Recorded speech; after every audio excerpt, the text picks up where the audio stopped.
Nos ocupamos ahora de un asunto delicado que afecta al eurodiputado socialista Juan Fernando López Aguilar, con quien vamos a hablar enseguida. Saben que su exmujer dice que no se considera víctima de violencia de género, pero que sí fue maltratada por su marido. Habla de maltrato sin violencia y confía en que el Supremo archive esta causa. Vamos a escuchar enseguida todas las versiones. Antes le resumimos el caso. Dos incendios dentro de la casa familiar abren la caja de los truenos. El día 6 de marzo, los vecinos de Natalia de la Nuez llamaron a la policía, alertados por el humo que salía de la casa. Natalia estaba sola durmiendo, con síntomas de haber bebido alcohol. En la vitrocerámica, una sartén olvidada parecía ser la causa del humo. 20 días después, la escena se repite. De nuevo sale humo, los vecinos llaman a la policía, pero nadie abre la puerta. Los agentes entran por la fuerza y se encuentran a Natalia y a sus dos hijos pequeños durmiendo. La policía inicia las pesquisas vecinales para ver qué ha ocurrido. Los vecinos hablan entonces de insultos y discusiones constantes entre la pareja, por lo que el caso pasa a un juzgado de violencia de género. La hermana de Natalia es quien habla por primera vez directamente de malos tratos desde hace años. Gritos, insultos y vejaciones como loca o gorda.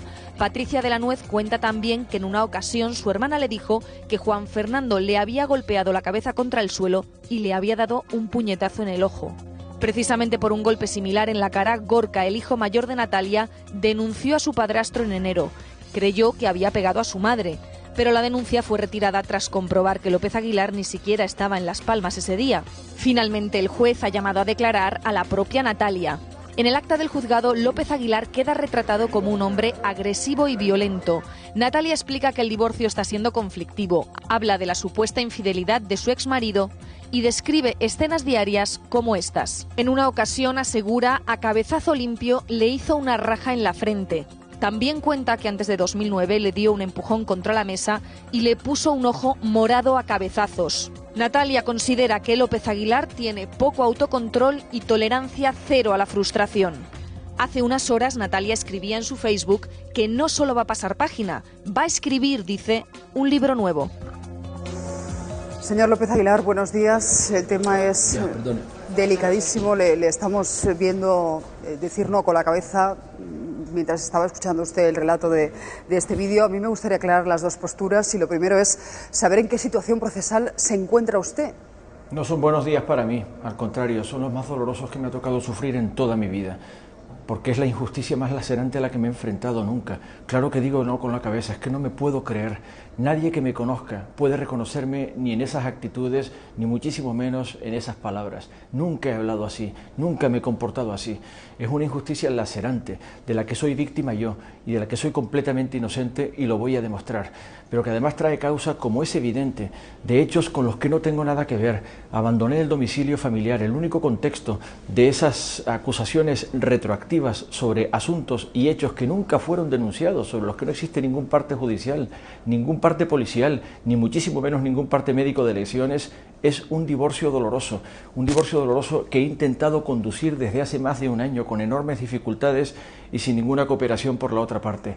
Pero además tiene que ver con incidentes que no han sido aclarados, 2 incendios en el domicilio donde viven mis hijos pequeños, provocados desde dentro, que comprometen seriamente la seguridad de mis hijos menores de edad, para los que pido respeto. He intentado preservar la privacidad de mi intimidad personal y familiar, pero estoy obligado a defenderme. Nadie que me conozca, desde joven, niño, en la universidad, profesor hecho a sí mismo, diputado, en mi trabajo político, puede reconocerme en esas palabras. Yo no hablo así, no me comporto así. El único contexto posible es intentar desviar la atención de una investigación policial y judicial con respecto de 2 incendios en los que, como consta en el atestado policial, mi mujer se encuentra ebria, con los niños pequeños completamente dormidos, mientras hay una humareda intensísima en la casa que compromete incluso la integridad física de mis niños. Resulta una denuncia de violencia de género en la que yo no he sido oído, porque yo no he sido oído en ningún momento, ni he podido declarar en ningún momento. Soy completamente inocente, no me he encontrado en mi domicilio en ningún momento en que hayan tenido lugar esos hechos.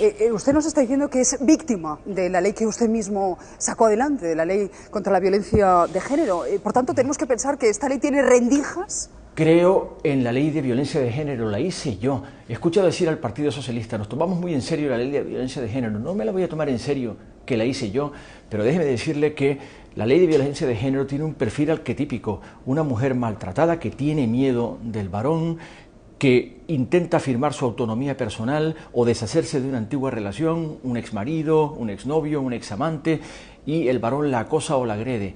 Este supuesto no tiene nada que ver, es todo lo contrario. Estoy buscando el divorcio de forma pacífica desde hace mucho tiempo. He ofrecido todas las soluciones cooperativas y, por supuesto, la garantía del sostenimiento económico de la familia y el bienestar de mis hijos, que son lo que más amo del mundo y lo que más me preocupa. Nadie ha explicado el riesgo que corrieron mis hijos. Yo estoy indignado de que la policía que intervino en ese domicilio un día en que yo no estaba, porque no resido ahí, porque además me encontraba en Madrid y en el extranjero la primera vez, porque todo el mundo sabe que mi trabajo me exige viajar mucho, no me informó. Yo conservo la patria potestad de esos niños. En el proceso de divorcio yo he interpuesto la demanda de divorcio y es ahora cuando retroactivamente se producen estas acusaciones que me infaman retroactivamente, que intentan infamar una hoja intachable de servicios y toda una vida honorable de servicios en los que no he tenido jamás un solo incidente, ni policial, ni judicial, ni muchísimo menos un incidente violento. Niego categóricamente los hechos y estoy dolorido de haber escuchado esas barbaridades que no tienen nada que ver conmigo. No tienen nada que ver conmigo. Está dando a entender que todo es un montaje. Me gustaría que escucháramos la versión que da su exmujer, si le parece, porque ha concedido una entrevista en las últimas horas como mínimo sorprendente. Juan no ha sido denunciado por nadie, Esto ha sido un proceso en el que ha habido una serie de declaraciones por parte de los vecinos del edificio, en el que ellos han creído oportuno comentar situaciones que ellos han vivido, han escuchado, han sentido. Hacen declaraciones que la policía judicial considera que son por lo menos susceptibles de ser comunicadas a la Fiscalía de Violencia de Género. Estamos hablando de insultos, de vejaciones, de humillaciones. ¿Por qué nunca lo denunciaste, Natacha? Si esto es verdad, si esto es real, pues no solo no lo denuncié, sino no lo denunciaré nunca, por varios motivos. Es el padre de mis hijos. Siempre he pensado y le he excusado a Juan, porque creo que quien verdaderamente tiene el tormento y de tener que llegar a recurrir a estas situaciones es él, no yo. ¿Cómo entiende, cómo encaja usted estas declaraciones? Porque ella dice que no le ha denunciado, que hubo, sí, maltrato psicológico, pero por ambas partes. Mire, la pesquisa policial parte evidentemente de un incendio no aclarado, que tiene lugar en un domicilio en el que no estoy, en un día en el que me encuentro en Madrid, que compromete gravemente la seguridad de mis hijos menores, que son lo que más amo en el mundo y lo que más me preocupa en el mundo. Y para no aclarar por qué se encuentra en estado de embriaguez en una casa en la que hay un incendio, en la que todos los vecinos están alarmados y la puerta tiene que ser derribada porque los niños están profundamente dormidos y ella también, pues surge una alegación retroactiva de malos tratos. Es indignante, absolutamente, una injusticia absolutamente lacerante. Yo no tengo nada que ver con esos hechos. Si esos hechos hubieran tenido lugar, que nunca fue así, debieron haber sido denunciados en su momento. Si alguna vez se produjo en el pasado un episodio violento, que para eso está la ley de violencia de género, hay que denunciarla, tiene que haber un parte policial y un parte judicial y por supuesto un parte de lesiones. Nunca ha existido nada parecido. Nunca intervino la policía en el domicilio que abandoné hace tiempo, sino ahora, cuando estoy fuera del domicilio y cuando se producen situaciones que me preocupan enormemente por la integridad de mis hijos en un proceso de divorcio. Por tanto, pido respeto para mi intimidad personal y familiar, pido respeto para mis hijos. Me parece indignante haber visto incluso entrecomillados de niños menores de 5 años, que en ningún caso pueden declarar y a los que no se puede entrecomillar con entrecomillados que les persigan toda una vida en Internet, porque eso es una violación absolutamente inaceptable de los derechos fundamentales de mis hijos y del bien superior de los menores que no voy a consentir. Pero por supuesto proclamo mi inocencia. Pues, no se puede ahora venir retroactivamente, es que le digo con toda claridad, no se puede ahora alegar retroactivamente para explicar lo inexplicable que en el pasado hubo cosas que nunca se denunciaron, porque esto tiene como todo el mundo puede ver, el contexto de un divorcio doloroso y por tanto tiene todas las trazas de cumplir la advertencia de que si yo seguía adelante con el proceso de divorcio se me iba a golpear donde más me duele, en lo único que tengo, mi patrimonio moral, mi honorabilidad, mi credibilidad, mi reputación, y vaya si me han golpeado. Imagínense el dolor infinito que siento de ver que personas en las que he confiado, personas con las que me he comprometido, me están haciendo tanto daño y me lo están haciendo intencionadamente. No es verdad que no haya denunciado. ¿Quién está pensando usted? ¿A quién se refiere exactamente ahora, aparte de su exmujer? Pues evidentemente el entorno familiar, en el que se produce el encono cuando yo abandono el domicilio, que fue hace señor tiempo. López Aguilar, pero déjeme decirle que encuentro extremadamente doloroso, que para no explicar lo inexplicable, ahora surja una denuncia con respecto de hechos que se debieron haber denunciado si alguna vez hubieran sucedido hace mucho tiempo, pero no se denunciaron porque no sucedieron. Esto es absolutamente falso y soy completamente inocente. A su exmujer, completamente inocente. De los hijos yo no quiero hablar, los vamos a dejar absolutamente al margen porque entiendo que son las víctimas de esta situación, pero déjame que escuchemos a Natalia. Juan es un hombre brillante, fantástico, maravilloso, el mejor político que tiene y tendrá este país. Es un gran hombre, es un hombre muy preparado, con mucha formación, con mucha capacidad para el trabajo, pero es una persona con mucho tormento interior y con mucha presión exterior y con serias dificultades para canalizar eso. Tristezas enquistadas. Y bueno, pues cuando se junta todo eso y no se canaliza bien, pues eres una bomba de relojería. No es un psicópata, no es un neurótico, no es una persona peligrosa. El gran peligro que tiene el narciso, el gran daño que sufre un narciso, se lo somete a sí mismo, se lo comete a sí mismo. Por encima de todo, y lo digo de corazón, no merece lo que está sufriendo, no lo merece. No lo merezco, pero déjeme decirle que es lamentable que me haya sometido a esta experiencia. Yo quería hablar de mi inocencia y usted me somete a una especie de psicodrama que nada tiene que ver con mi verdad y mi inocencia. No, es que déjeme decirle que esas declaraciones, pero es que déjeme decirle que estamos ante una... Pero déjeme que acabe. Las declaraciones de su exmujer, fíjese que a mí me da la sensación que a usted le disculpan más que otra cosa. No, pero es decir, no creo que le inculpen, porque son sorprendentes. Pero que creo que ponen de manifiesto evidentemente que yo me enfrento ante una acusación penal de la que soy inocente. Y resulta que lo que ahora sucede es que en medios de comunicación, sin que tenga nada que ver con el perfil de una persona maltratada, lo que se está haciendo es ventilar claramente, todo el mundo puede verlo, ventilar claramente un desprestigio deliberado de una persona honorable e intachable que ha tenido una reputación construida laboriosamente durante toda su vida, que jamás he tenido ningún problema policial ni judicial, jamás he tenido ningún problema con la justicia, y no es fácil, ejerciendo 13 años de servicio público. Y usted, mire, déjeme decirle con toda claridad, usted ha escuchado un testimonio de valoraciones personales que nunca tenían que haber tenido lugar en los medios de comunicación, pero sobre todo un testimonio en el que, como puede imaginar, no hay nada que tenga que ver con hechos penales. Hablar mal del exmarido no es una causa penal. De la causa penal soy completamente inocente. Derecho a hablar y dar su versión de los hechos. Ahora, pero no, es que no son los hechos, lo que he escuchado es una valoración de personalidad que yo no entiendo. Si usted tiene tanta prisa por defenderse, y entiendo que además tiene que hacerlo, ¿por qué no renuncia a su condición de aforado? Porque nadie me ha comunicado absolutamente nada. ¿Es ético el aforamiento en estos casos? Mire, yo, como puede imaginar, tengo mi propia opinión al respecto. Claro que el aforamiento no tiene nada que ver con situaciones personales, pero sucede que el aforamiento, según sé como constitucionalista, no es disponible. Y además me he encontrado hasta el momento en la más absoluta indefensión, porque esas declaraciones testificales tan lacerantes contra mí, que niego categóricamente y de las que soy completamente inocente, porque proceden de hechos con los que no tuve nada que ver, no me escucharon en ningún momento. Se produce una declaración testifical ante un juzgado de violencia de género al que fui completamente ajeno. Y lo único que puede hacer la jueza de instrucción en ese momento es decir, como afectan a una persona que está aforada, deduzco testimonio ante el Tribunal Supremo, pero aún no se me ha comunicado nada, por ningún conducto, ni policial ni judicial, lo que me indigna, porque la Policía Nacional tenía la obligación de haberme avisado como padre de que mis hijos se encontraban en peligro, y quiero actuar judicialmente para reclamar mi derecho y averiguar qué ha pasado, y exijo a la Fiscalía de Menores que investigue ese incidente. ¿Por qué mis hijos estuvieron en peligro? Pero lo que quiero decir es que en estos momentos... No es solo el entorno de su mujer y de su familia. Entiendo que también es hacia el comportamiento de la policía. ¿Cree que hay algo más que un ataque familiar? Yo tenía que haber sido avisado. Nadie me avisó de que mis hijos se encontraron en peligro. Cuando he pasado 4 días de Semana Santa en Las Palmas, por cierto, en los que no he podido ver a mis hijos, como puede imaginar, con un enorme dolor personal, una tercera referencia, una tercera persona me dice que hubo un incendio en el antiguo domicilio en el que ya no resido.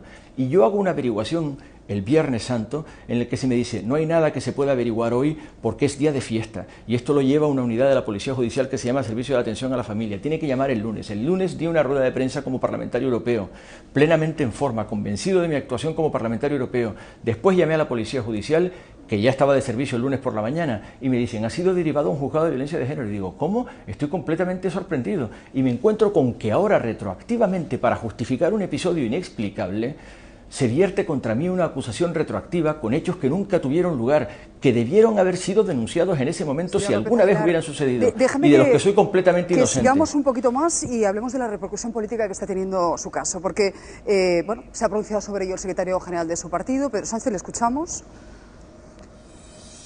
Yo creo que el Partido Socialista tiene que dar ejemplo en un tema que siempre ha sido una de sus reivindicaciones.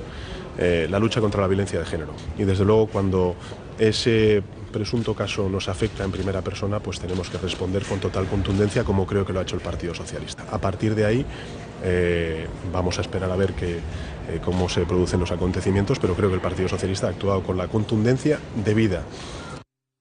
Bueno, pues sobre esto también se ha pronunciado María Dolores de Cospedal, la secretaria general del Partido Popular, pero no le nombra, no le cita.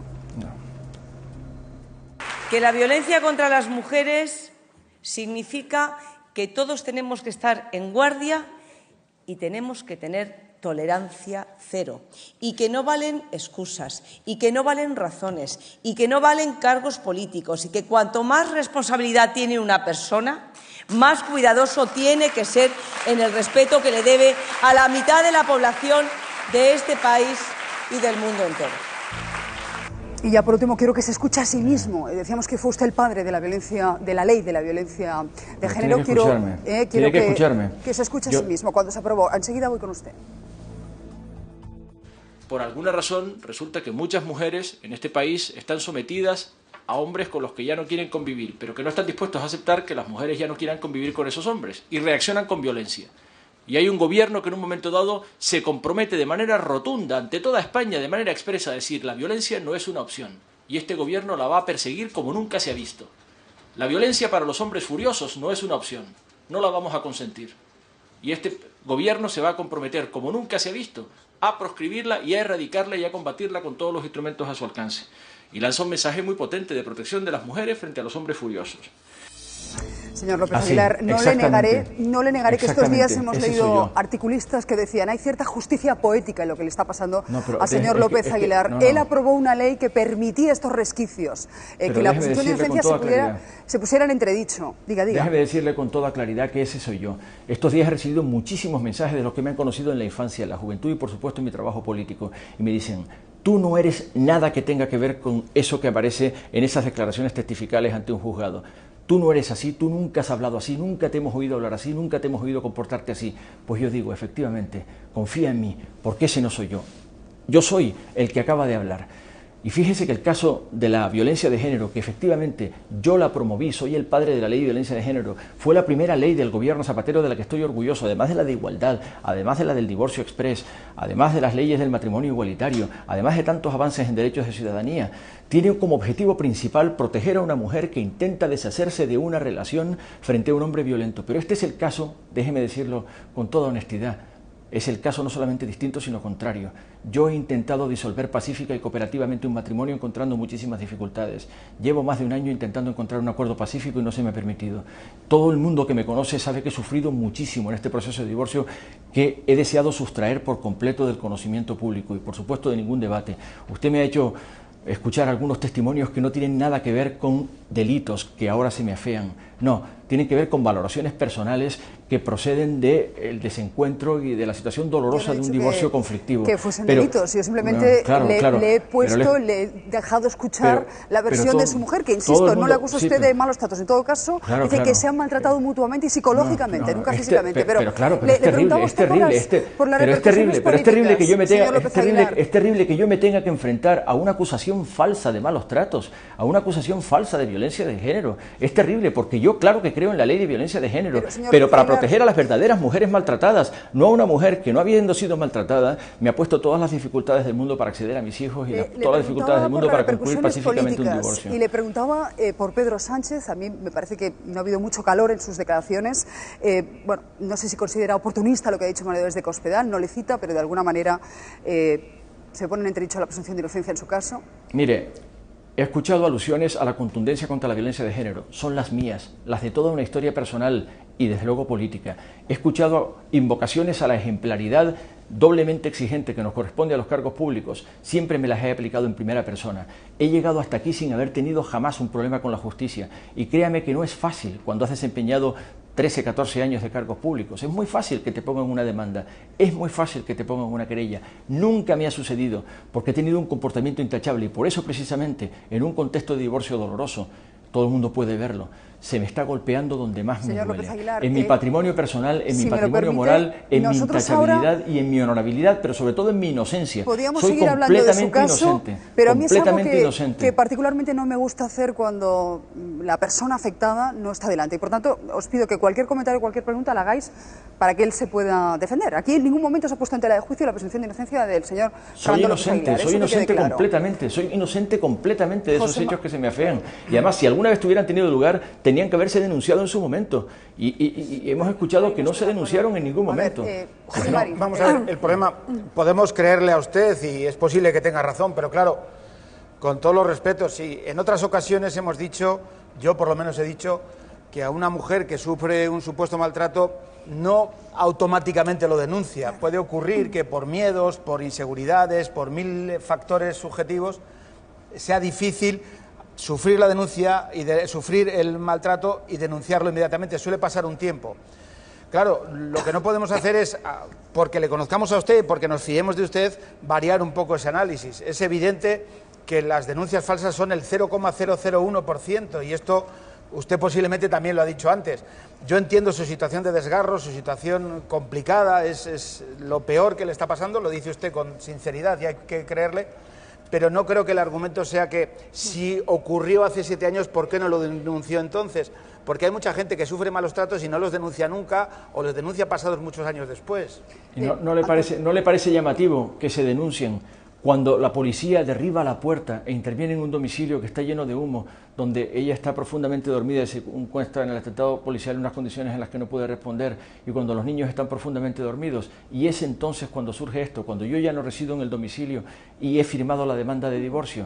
Pues es evidente que estoy sufriendo la peor injusticia que he podido sufrir en toda mi vida por personas que me quieren hacer daño y me lo han hecho. Insisto, no es nuestra pretensión. Yo desde luego tengo que defenderme en sede judicial, no le quepa la menor duda, y voy a acreditar mi inocencia con todos los testimonios que yo puedo aportar, de los que me han visto sufrir en este proceso de divorcio, de los que han visto por lo que he pasado, y por supuesto con todas las comunicaciones y todas las pruebas documentales que acreditan que se me había advertido que se me golpearía durísimo donde me duele, y me duele. Vaya si me duele mi honorabilidad en el caso de que yo siguiese adelante con mi proceso de divorcio. De verdad, insisto, Antonio. No, soy inocente, completamente inocente. Sí, buenos días, Juan Fernando. Permíteme que te tutee, porque yo soy de esas personas a las que te has referido, que conociéndote, se nos hace muy difícil reconocerte en alguien agresivo y violento. Por eso digo que permíteme que te tutee. Vamos a ver, son versiones contrapuestas las que hemos oído. El asunto es terrible porque es que se nos está poniendo delante de los problemas que tiene un matrimonio arruinado y están saliendo ahí unas intimidades que no nos correspondería de ninguna manera tratar. Pido respeto para mi intimidad personal y familiar. Pido respeto, pero proclamo mi inocencia. Bueno, vamos a ver, soy completamente ajeno a esos hechos. He oído perfectamente tu discurso, lo encuentro retórico, así como el de ella lo encuentro contradictorio. El tuyo lo encuentro retórico porque insistes demasiado en el argumento de que estos hechos se tenían que haber denunciado en su momento. Hay muchas razones por las que pudieron no denunciarse estos hechos en su momento y sin embargo no cambiar su naturaleza. Y luego, y por lo tanto hay que abrirse paso entre tu retórica para encontrar de verdad el argumento en el que nos podemos apoyar, por lo menos los que te conocemos, que es ese en el que has dicho: quienes me conocen desde la infancia y desde la juventud, en mi carrera, saben que no se me reconoce en esos esos comportamientos. Y ahí estoy yo porque es la ciencia propia que tengo, la de tu conocimiento. No tengo otra porque a ella no la conozco. Y ella, sin embargo, pues hace un razonamiento muy contradictorio. No se puede ir por la vida diciendo hay maltrato, pero no se puede hablar de violencia de género. Termino. Mira. Vamos a ver, ¿por qué, para poner las cosas mucho más en claro, no tienes el detalle de renunciar al aforamiento y de permitir que sean los jueces ordinarios quienes ventilen este asunto? Como todo hijo de vecino, tribunal ordinario. Voy a responder. En primer lugar, ya sufrí una primera advertencia de hasta qué punto podía complicarse mi intención de llevar adelante el proceso de divorcio cuando una primera denuncia falsa fue desacreditada en menos de 24 horas, porque tuvo lugar un accidente doméstico en un día en el que no estaba en el domicilio y se acreditó como falsa. Y en aquel momento mi exmujer declaró, y además lo hizo por escrito, incluso emitiendo una carta a un medio de comunicación digital que había publicado la diligencia policial, que yo era el mejor padre y marido del mundo y que jamás había habido ningún episodio de violencia de género ni ningún maltrato. Por tanto, hay una contradicción con una persona que dice que nunca ha habido maltrato y ahora, cuando la policía derriba la puerta y tiene que explicar qué es lo que está sucediendo, dice que hay una depresión por un historial pasado de maltrato que nunca fue denunciado. Pero en segundo lugar, para tomar una decisión, yo tengo que saber aquello a lo que me enfrento y todavía no lo sé. Tengo que conocer de primera mano esas diligencias testificales que solo he visto por la prensa y que me resultan terriblemente lacerantes. No me han sido comunicadas porque el testimonio se ha deducido de un juzgado en el que no estuve presente, nadie me ha tomado declaración, nadie ha podido escuchar mi versión y se ha remitido al Tribunal Supremo. Cuando lo sepa, podré entonces defenderme y, por supuesto, proclamar mi inocencia con todos los testigos que tengo, con todas las personas de mi entorno, no solo personal y familiar, que también la tengo, como puede imaginar, sino también laboral, que saben lo que he sufrido intentando concluir un proceso de divorcio que preservase la intimidad personal y familiar. Pido respeto. Es terrible que la personalidad pública de un político pueda exponerse a este escarnio de que asuntos que afectan estrictamente a la vida familiar puedan ventilarse en los medios de comunicación. Es tremendamente injusto y entonces tomaré la decisión oportuna, la decisión de defenderme y ya decidiré en qué jurisdicción defenderme. Pero déjeme decirle que no es, como puede imaginar, no es mi decisión estar aforado, es una decisión constitucional. Los parlamentarios lo estamos. Se podía haber dado de baja, podía haber entregado ese acta. Pero ¿por qué voy a entregar el escaño? Porque he sido víctima de una acusación falsa de la que soy completamente inocente en 24 horas. El aforamiento está precisamente para impedir que una acusación falsa pueda llevarse por delante a alguien que ha ejercido toda una vida de servicio honorable e intachable.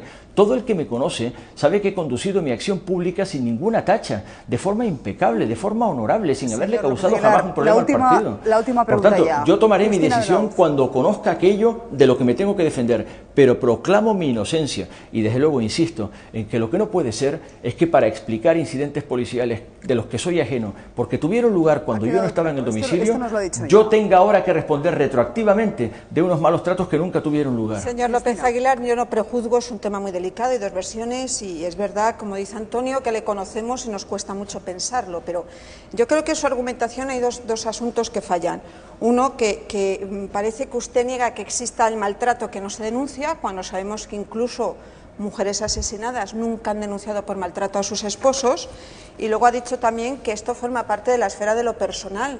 Yo, al revés, la ley de violencia de género era una manera de decir que la cuestión del maltrato no era algo que se quedaba circunscrito al hogar, en las paredes, sino que nos implicaba a todos y todos, no, perdón, déjeme terminar, sino que nos implicaba a todos y que era una cuestión social, que había que socializar y concienciarse, que no era una cuestión privada. Es evidente que este caso pues tenía que trascender y yo supongo que usted está pasando por unos momentos dificilísimos y muy desagradables. Pero hay un momento en que Susana le ha preguntado, ¿se siente víctima de su propia ley? Yo creo que es una buena ley y hay que destacar además, como ha hecho aquí el compañero José María, de que las denuncias falsas son la mínima parte de la mínima parte. O sea, no extendemos aquí la idea de que se está todo el día haciendo denuncias falsas sobre maltrato. ¿Usted siente que está teniendo que defender su inocencia? Porque, claro, hablamos de la presunción de inocencia, de que hay que demostrar la culpabilidad, pero lo que le estoy escuchando a usted es que, claro, se ve obligado a demostrar su inocencia.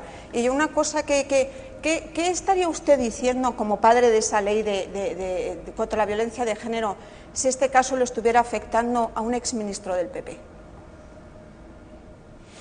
Pues que cuando se está en un cargo público se tiene el gravamen de padecer que te puedan herir donde más te duele, en tu honorabilidad y en tu credibilidad.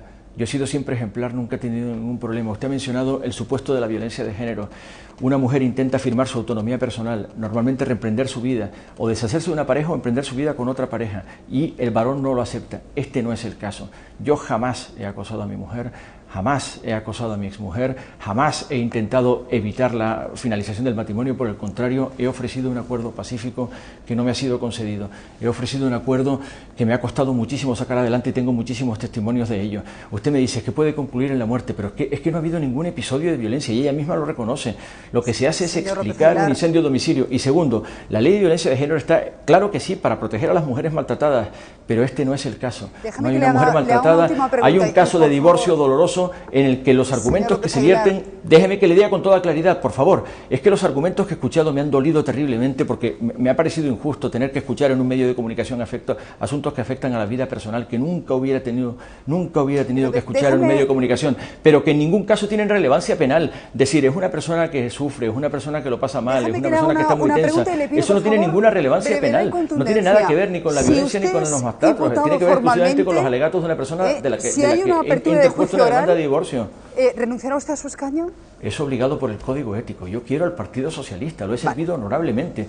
¿Alguien me ha visto? Mire, llevo 32 años en el Partido Socialista. ¿Alguien me ha visto jamás incumplir el ordenamiento jurídico, pues incumplir los principios socialistas, incumplir el Código Socialista, incumplir el Código Ético? Lo he cumplido a rajatabla, pero me proclamo víctima de una acusación falsa de la que soy completamente inocente y voy a demostrar mi inocencia. Y yo lo que sí le prometo es que cuando usted demuestre su inocencia le daremos también muchos minutos para que se explique, porque creo que forma parte también de la justicia de los medios, por tanto tendrá el mismo tiempo para expresarse. Pero déjeme decirle que el problema político consiste en que a un responsable público se le acusa penalmente. Soy completamente inocente y usted me ha hecho escuchar un testimonio que afecta a mi vida privada. Eso nunca debió haber sucedido, que se viertan en comunicación testimonios de la vida privada que no tienen ninguna relevancia penal, que afectan exclusivamente a los asuntos de la vida personal. Se ha escuchado en todos los telediarios de todas las televisiones de este país. Pero es vida personal, no tiene relieve penal. Usted tiene derecho a conceder entrevista a su mujer también, le guste o no le guste. Pero yo tengo que defenderme de una acusación penal. Bueno, ya está, pero ahí lo dejamos. Le ha costado mucho más tiempo a usted que a su mujer. No de lo que diga mi exmujer de mí. De acuerdo. Claro. Gracias, de verdad. Es que exactamente esto último que has hecho, Susana, lo que no se puede es pretender que entre dos versiones tan contrapuestas, tan diametralmente contrapuestas, los medios de comunicación presten más atención a una parte que a la otra, tratándose como se trata de un personaje público. Bueno, pero insisto, no es nuestra voluntad juzgar, es que no queremos entrar, a mí me faltan datos, yo reconozco que me parece todo muy extraño, hasta las declaraciones de su mujer me parecen muy contradictorias. Claro, pues lo hemos dicho, los tres lo hemos dicho. No hay ningún delito en lo que ella dice, porque habla de una mala relación en la pareja, pero en fin, ¿cuántas parejas han pasado por una situación por un Lo que me resulta llamativo es que utiliza una argumentación que yo creo que es errónea, es decir, no denunció, pues claro que ya sabemos que hay muchas mujeres que no denuncian, y esto es del ámbito privado, el maltrato no es el ámbito privado. Sí, bueno, lo que le hemos dicho. Nos vamos a hablar de UPyD.